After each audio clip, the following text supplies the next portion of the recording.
इस वीडियो को देखें, इसे लाइक करें, इसे शेयर करें, इसे तमाम लोगों तक पहुंचाएं और आप अपने कमेंट से हमें Contact ज़रूर आगाह कीजिए ताकि हम मज़ीद अपने वीडियोज़ 034682075551. में बेहतरी पैदा कर सकें।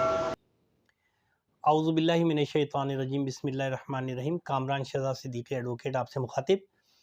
आज 10 फरवरी 2024 अल्हम्दुलिल्लाह 8 फरवरी 2024 को पाकिस्तान में जनरल इलेक्शन का दिन था। इलेक्शन हो गए और तमाम सियासी जमातों ने इसमें हिस्सा लिया। बहुत सारे आज़ाद उम्मीदवारों ने भी हिस्सा लिया। पीटीआई के जितने भी कैंडिडेट थे उन्होंने भी एज ए इंडिपेंडेंट कैंडिडेट हिस्सा लिया, लेकिन बहरहाल चूँकि उन्होंने इलेक्शन कमीशन में अपना पीटीआई का दिया हुआ टिकट भी जमा कराया है तो वो पीटीआई के ही कैंडिडेट कहलाएंगे। लेकिन इसके अलावा भी जो सोल या टोटल इंडिपेंडेंट कैंडिडेट थे उन्होंने भी हिस्सा लिया। इस इलेक्शन में एक अच्छी बात ये हुई कि लोगों ने बहुत बड़ी तादाद में वोट कास्ट किए और टर्नआउट पिछले इलेक्शंस की निस्बत बेहतर रहा। पाकिस्तान में लोगों ने जोशो खरोश से इलेक्शन में हिस्सा लिया और वोट कास्ट किए। अल्हम्दुलिल्लाह कोई बहुत बड़ा हादसा रोनुमा नहीं हुआ, अल्लाह ताला ने महफूज रखा। बाकी इक्का दुक्का वाक़यात और हादसा 23-24 करोड़ के मुल्क में हो जाना ये कोई इतनी बड़ी बात नहीं है। अच्छा, चूँकि इस इलेक्शन में मैंने ख़ुद भी कंटेस्ट किया था NA 244 कराची वेस्ट 1 से एज ए इंडिपेंडेंट कैंडिडेट के, तो मुझे भी मुख्तलिफ़ पोलिंग स्टेशंस के अंदर जाने का एज अ कैंडिडेट पहली दफ़ा ये इत्तफ़ाक़ हुआ। वरना 2018 के इलेक्शन में, 2013 के इलेक्शन में, 2008 के इलेक्शन में मैं सिर्फ अपने मुतल्लिक़ा पोलिंग स्टेशन पे जाता था और अपना वोट कास्ट करके वापस आ जाता था और नज़र आता था कि सब अच्छा हो रहा है। इस दफ़ा एज ए कैंडिडेट जब मैं गया हूँ तो ज़ाहिर है कि थोड़े से आपको ये इख्तियारात होते हैं कि आप प्रिज़ाइडिंग ऑफिसर से बात कर लेते हैं, आप पोलिंग का सिस्टम देख लेते हैं। तो दार अरकम स्कूल गुलशन मेमार यहाँ पे मेरा पोलिंग स्टेशन था। तो मैं जब यहाँ गया तो वहाँ पर पहले से मौजूद थे पाकिस्तान पीपल्स पार्टी के कैंडिडेट हाफिज़ अब्दुल बर, वो भी मेरे से कुछ 2-4 मिनट पहले ही पहुँचे थे। वहाँ पर जमात इस्लामी के कैंडिडेट इरफान साहब भी मौजूद थे और MQM के चीफ पोलिंग एजेंट भी वहाँ पर मौजूद थे। इसके अलावा कुछ जो इंडिपेंडेंट कैंडिडेट हैं वो भी वहाँ पर मौजूद थे। तो हमने जब थोड़ा सा चेक किया तो इत्तफाक था कि हाफिज़ अब्दुल बर जो कि पाकिस्तान पीपल्स पार्टी के कैंडिडेट थे वो और मैं आगे पीछे थे। तो हमने जब चेक किया तो हमने देखा कि 5 प्रिज़ाइडिंग ऑफिसर वहाँ पर ऐसे, यानी प्रिज़ाइडिंग ऑफिसर और असिस्टेंट प्रिज़ाइडिंग ऑफिसर वहाँ पर वो लोग थे। जब हमने उनका लेटर चेक किया तो लेटर तो इलेक्शन कमीशन ने इशू किया हुआ था, लेकिन उनके पास गवर्नमेंट सर्विस का कार्ड नहीं था। पूछने पे पता चला कि वो गवर्नमेंट सर्विस नहीं करते बल्कि स्टेट एजेंट या स्टेट ब्रोकर हैं, प्राइवेट अपना अपना काम करते हैं। तो ये बड़ी अचंभे की बात थी, बड़ी अजीब सी बात थी कि प्रिज़ाइडिंग ऑफिसर किस तरीके से नॉन गवर्नमेंट सर्वेंट हो सकता है। इस बात पे थोड़ा शोर शराबा हुआ तो वहाँ पर जो है पीपल्स पार्टी के कैंडिडेट हाफिज़ अब्दुल बर साहब ने और मैंने स्टैंड लिया कि ये इल्लीगल है।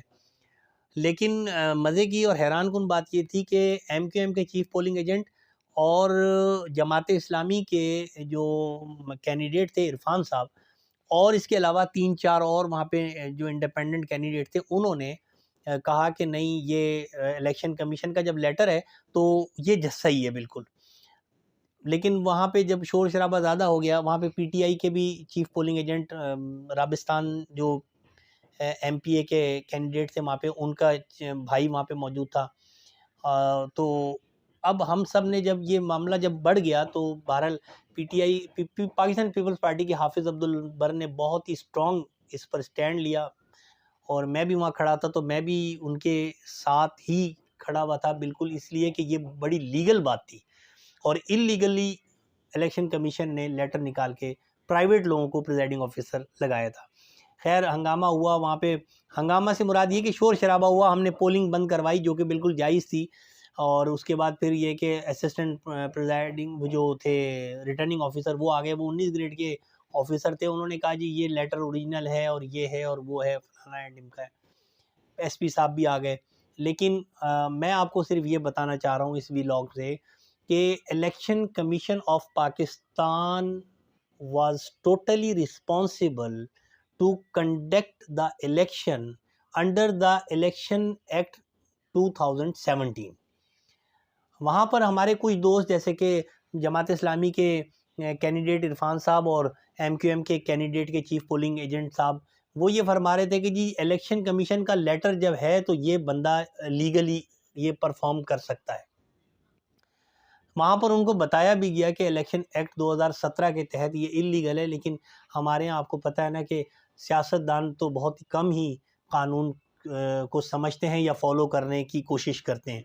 तो मैंने कहा मैं इस पर एक वीलॉग कर देता हूँ। देखें, ये है इलेक्शन एक्ट, आप देख लें, इलेक्शन लॉज इन पाकिस्तान। इसमें इलेक्शन एक्ट 2017 मौजूद है।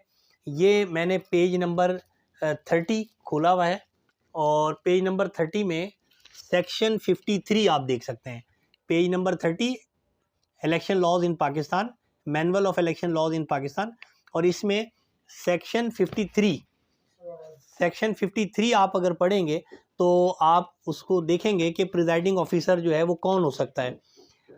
ये कहते हैं कि presiding officer and polling officers, returning officer shall in the prescribed manner appoint for each polling station a presiding officer and such number of assistant presiding officer and polling officers from amongst the officers of any government or corporations, autonomous or semi-autonomous bodies controlled by any government, or to assist the presiding officer as the returning officers में consider necessary. अब इसका मतलब ये कि returning officer जो है वो किसी भी गवर्नमेंट ऑफिसर को, semi government, autonomous bodies, corporation के किसी एम्प्लॉई को जो कि ऑफिसर हो उसको प्रिजाइडिंग ऑफिसर या असिस्टेंट प्रिजाइडिंग ऑफिसर अपॉइंट कर सकते हैं। इसके अलावा किसी प्राइवेट आदमी को, किसी रिक्शा चलाने वाले को, किसी माली को, किसी धोबी को, किसी ड्राइवर को, किसी स्टेट ब्रोकर को, किसी वकील को अपॉइंट नहीं किया जा सकता। ये कानून कह रहा है और इलेक्शन कमीशन पाकिस्तान का इस कानून के तहत इलेक्शन कराने का पाबंद है। आगे वो ये कहता है, इसका सब section 2, the returning officer shall not appoint a person as a presiding officer, assistant presiding officer और polling officer who is or has at any time been the employment of a candidate. किसी ऐसे शख्स को भी वो appoint नहीं कर सकते जो कि किसी न किसी वक्त किसी कैंडिडेट का मुलाजिम रहा हो। फिर उसके बाद नंबर 3 में कहते हैं, the returning officer shell at least 30 days before the polling days submit the district returning officer for approval of list. अब रिटर्निंग ऑफिसर जो है वो डिस्ट्रिक्ट रिटर्निंग ऑफिसर के ऑफिस में इलेक्शन से 30 दिन पहले पोलिंग के लिए प्रिजाइडिंग ऑफिसर्स और असिस्टेंट प्रिजाइडिंग ऑफिसर्स की एक लिस्ट मुरतब करके अप्रूवल के लिए भेजेगा, और उसके साथ रिजर्व में भी प्रिजाइडिंग ऑफिसर्स और असिस्टेंट प्रिजाइडिंग ऑफिसर्स की एक लिस्ट बनाएगा। और वो दोनों लिस्टें, एक वो लिस्ट जो कि वर्क करेगी इलेक्शन के दिन और एक रिजर्व ऑफ लिस्ट, ये दोनों लिस्टें पेश करके अप्रूव कराएगा before 30 days of the day of election.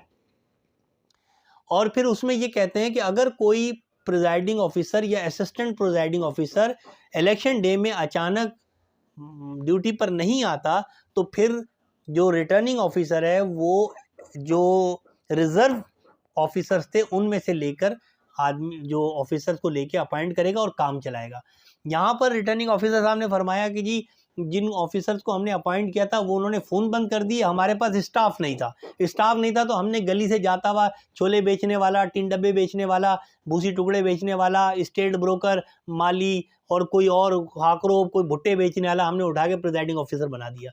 यानी किस कदर संगीन मजाक किया जाता है लोगों के वोट के साथ। वोट एक अमानत है, लोग अपनी जान ख़तरे में डाल के, अपने बच्चों की जान, अपनी फैमिलीज़ की जान को ख़तरे में डाल के इलेक्शन के दिन वोट देने आते हैं, और इलेक्शन कमीशन इतना घिनौना खेल खेलता है और करोड़ों रुपए की अय्याशी कर रहा है।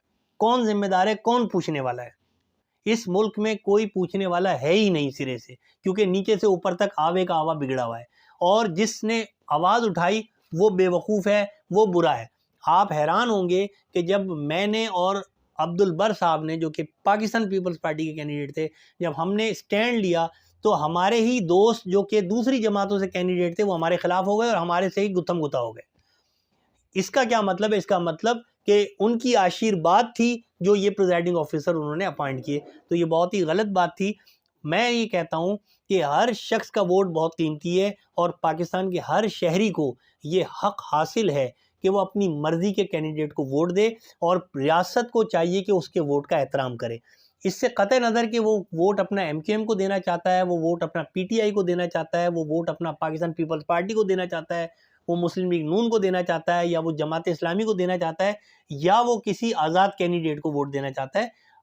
स्टेट को और स्टेट की फंक्शनरी को और इलेक्शन कमीशन को कानून और आइन के तहत उसके वोट का एहतराम भी करना होगा और उसके वोट की हिफाजत करनी होगी। ये तरीका जब तक हमारे मुल्क में राइज रहेगा कि अंधा बांटे रेवड़ियाँ अपने अपनों को, या ताकतवर जो चाहे करता रहे, ना कोई कानून है ना कोई पूछने वाला है, तो दोस्तों उस वक्त तक पाकिस्तान में ना तो जमहूरियत आएगी, ना अच्छी हुकूमत आएगी, ना तरक्याती काम होंगे, ना ये मुल्क तरक्की करेगा, ना आवाम खुशहाल होंगे। तो इसके लिए मैं ये समझता हूँ कि ऐसे पूरे पाकिस्तान में जहाँ जहाँ ये चीज़ हुई है, जो कि मैंने देखी यहाँ पर इस तरह से पोलिंग एजेंट करते हुए, तो हमें चाहिए कि हम इस इलेक्शन के इन हलकों के इन पोलिंग स्टेशंस के मामलात को चैलेंज करें और इसको अदालतों में लेकर जाएं।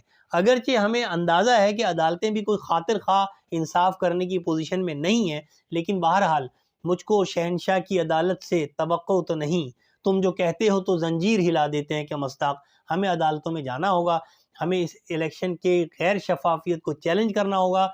अगर हम नहीं करेंगे तो कल हमारी नई नस्ल इससे भी बुरे इलेक्शन को फेस करेगी।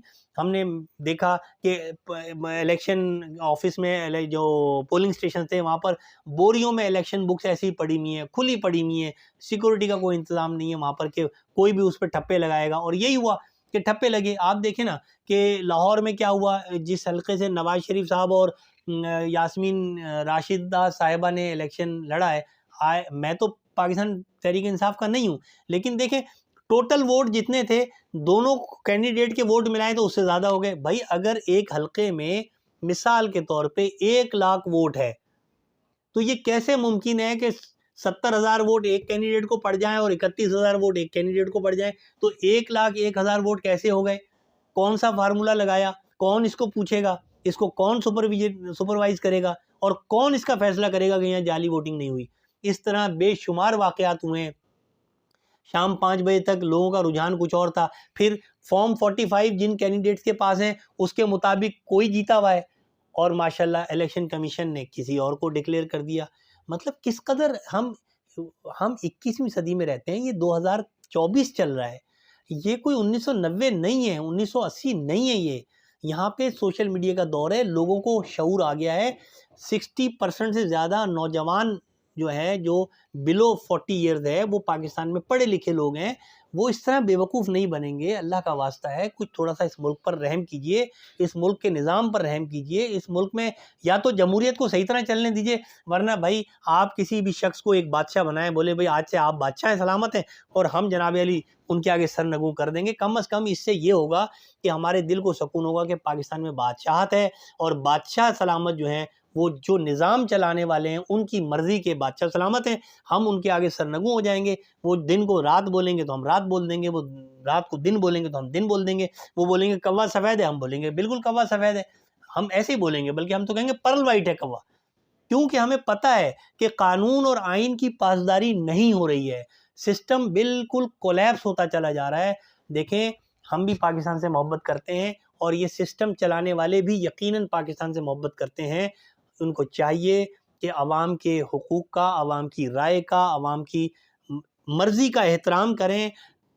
सबसे ऊपर स्टेट है, सबसे पहले रियासत है, फिर रियासत का आइन है, फिर रियासत के इदारे हैं, और फिर उन इदारों के सरबराह हैं। जहाँ पर इस तरतीब को हम बिगाड़ेंगे वहाँ पर निज़ाम बिगड़ जाएगा। मेरी गुजारिश है कि इस निज़ाम को देखें, इसको सही करें। इलेक्शन इस तरह नहीं होते हैं। ये इस इलेक्शन से बनने वाली गवर्नमेंट, आप यकीन कीजिए अगर बन जाती है तो 2 साल से ज़्यादा नहीं चलेगी, और उस 2 साल में भी मुल्क तरक्की नहीं कर सकेगा। अरबों रुपया इलेक्शन कमीशन का लग गया, गवर्नमेंट ऑफ पाकिस्तान का लग गया, और खरबों रुपया आवाम का लग गया। इतना बैनर बना, इतना पम्फलेट, पोस्टर, इश्तहार, जलसे जुलूस, पेट्रोल, इतने लोग अपनी जान से चले गए, इतने लोग माजूर हो गए, बच्चे यतीम हो गए, औरतें बेवा हो गई, बूढ़े वालिदैन का सहारा छिन गया। पाकिस्तान में एक नाम निहाद एक डिज़ाइंड गवर्नमेंट बनाने की क्या ज़रूरत है? मैं कहता हूँ एक दफ़ा फेयर इलेक्शन कराएं, उसके बाद जिस जमात को मैंडेट मिलता है उस जमात को हुकूमत बनाने दें, पाकिस्तान को आगे बढ़ने दें, पाकिस्तान को अपनी मर्जी से नहीं राइट लेफ्ट करें। ये मुल्क सबका है, ये 23-24 करोड़ लोगों का मुल्क है, ये इस्लामी स्टेट है, ये किला है इस्लाम का। इस मुल्क ने आगे जाके बड़े कारनामे अंजाम देने हैं। नबी अकरम सल्लल्लाहु अलैहि वसल्लम की अहादीस की रोशनी में इस मुल्क ने बड़े मामलात को देखना है आगे जाके, लिहाजा इस मुल्क को तरक्की करने दें, इस मुल्क को मजबूत होने दें, इसका कोई निज़ाम बनने दें। इस तरह ये काम ज़्यादा नहीं चलेगा। तो मैं ये कहता हूँ कि ये अवेयरनेस अब हर एक को करनी। देखें जो भी हो गया, अब लूली लंगड़ी हुकूमत बनेगी, साल 2 साल 3 साल शायद ये चल जाए। हमें आज से शऊर उजागर करना है, हमें आज से निज़ाम को सही करने की तरफ कदम उठाना है और इस पर बात करनी है और खुल के करनी है। और मैं ये समझता हूँ कि पाकिस्तान के तमाम इदारे आइन और कानून का एहतराम करेंगे और उनको करना चाहिए, और अगर वो नहीं करेंगे तो आवाम के दिलों से इदारों का एहतराम मादूम होता चला जाएगा और ये चीज़ ख़तरनाक है। बराए करम इस वीडियो को शेयर करें, इसे देखें, इसको लाइक करें और इस पर अपने कमेंट्स दें। हमारे चैनल को सब्सक्राइब करें ताकि हम इस किस्म की मालूमाती वीडियो आपके लिए भेजते रहें। बहुत शुक्रिया। As a Pakistani, it is my duty to give knowledge and awareness to my great peoples of Pakistan, because Pakistani are very intelligent and very proudy persons। हमें इन पर बहुत प्राउड है, पाकिस्तानियों पर। बड़े खुददार लोग हैं, बड़े मेहनती हैं, जफाकश हैं और अपने मुल्क से मोहब्बत करते हैं, और यही लोग मुख्तलिफ़ इदारों में भी जाके मुख्तलिफ़ जगहों पे बैठे हैं, यकीनन वो भी इस मुल्क से मोहब्बत करते हैं। लिहाजा ये आवाज़ पाकिस्तानियों की आवाज़ है, इसे सुने और इसको आगे बढ़ाएं। बहुत शुक्रिया।